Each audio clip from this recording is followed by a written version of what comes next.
प्यार से भी समझाता, मारकर भी समझाता, लेकिन धांसू ने तो जैसे कसम खा रखी थी कि उसे कुछ भी नहीं सुनना, बस चारा खाता और सोता। काम करने का तो उसका दिल ही नहीं करता था। धांसू तुकाराम के पिता के समय से उसके घर में था। तुकाराम उसे अपने भाई की तरह प्यार करता था, लेकिन वो धांसू के आलस से बहुत ही परेशान हो चुका था। एक बार तो पूरे हफ्ते तुकाराम को अपने सर पर लकड़ियों का बोझ लेकर नदी तक जाना पड़ा।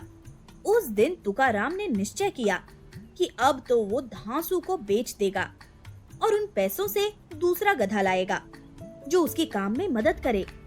तुकाराम ने गांव के कई लोगों से ये बात कही कि वो अपने गधे धांसू को बेचना चाहता है, लेकिन गांव के लोग ये जानते थे कि तुकाराम का गधा कितना आलसी है, इसलिए गांव का कोई भी व्यक्ति उस आलसी गधे को खरीदने के लिए तैयार ही नहीं हुआ।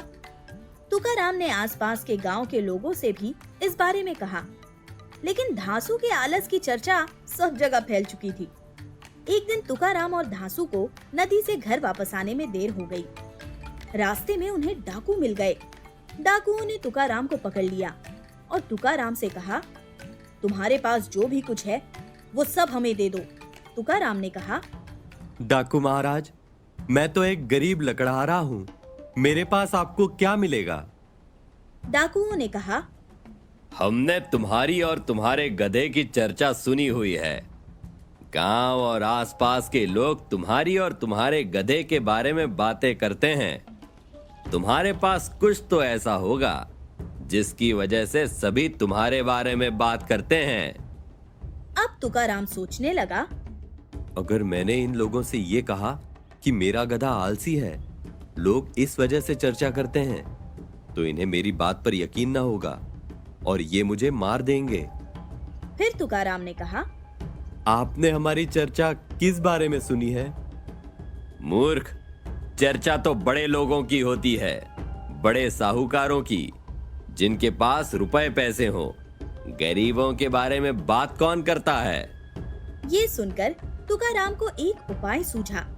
उसने फिर उन डाकुओं से कहा, डाकू महाराज, लोग तो ऐसे ही बातें करते रहते हैं। मैं तो एक गरीब लकड़हारा हूँ, मेरे पास आपको क्या मिलेगा?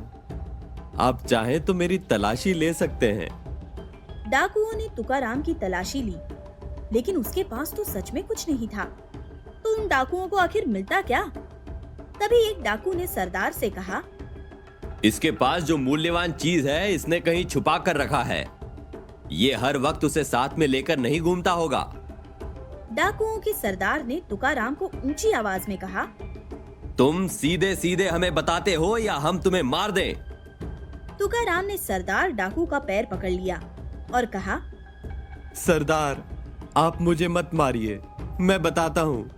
मेरे पास तो ले देकर सिर्फ एक ये जादुई गधा ही है, लेकिन ये कोई ऐसा वैसा गधा नहीं है महाराज।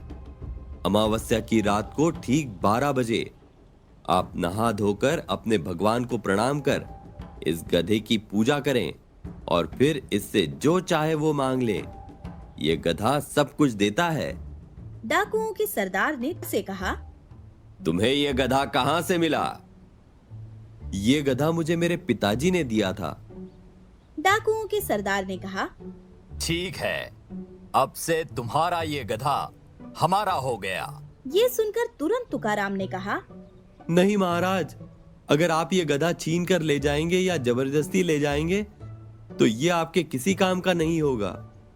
आपको अपना सारा धन इस गधे के बदले में देना होगा, तभी ये गधा आपको वरदान देगा, नहीं तो आपको कुछ भी नहीं मिलेगा। डाकू लालच में आ गए। उन्होंने कहा, ठीक है, तुम यहीं रुको, हम जाकर अपना सारा धन लेकर आते हैं। ऐसा कहकर डाकू तुकाराम और उसके गधे धांसू को वहीं छोड़कर अपना सारा पैसा लेने चले जाते हैं। तुकाराम बड़ा खुश हो जाता है कि कहाँ तो वो इस धांसू को कम कीमत में भी बेचने को तैयार था, लेकिन अब उसे धांसू के बदले में बहुत सारा पैसा मिल जाएगा। वो धांसू से कहता है, अब तुम्हें भी समझ आएगा। जब ये डाकू तुम्हें ले जाएंगे और अमावस्या के दिन तुम उनकी इच्छा पूरी नहीं कर पाओगे तो ये तुम्हें बहुत मारेंगे और मैं तो सारा धन लेकर शहर चला जाऊंगा। धांसू मन ही मन सोचता है, ये कितना दुष्ट है। ये मुझे इन दुष्ट डाकुओं के हाथ बेचकर इतना पैसा लेकर भाग जाने की बात कर रहा है। धांसू सोचता है और मन में बातें करता है।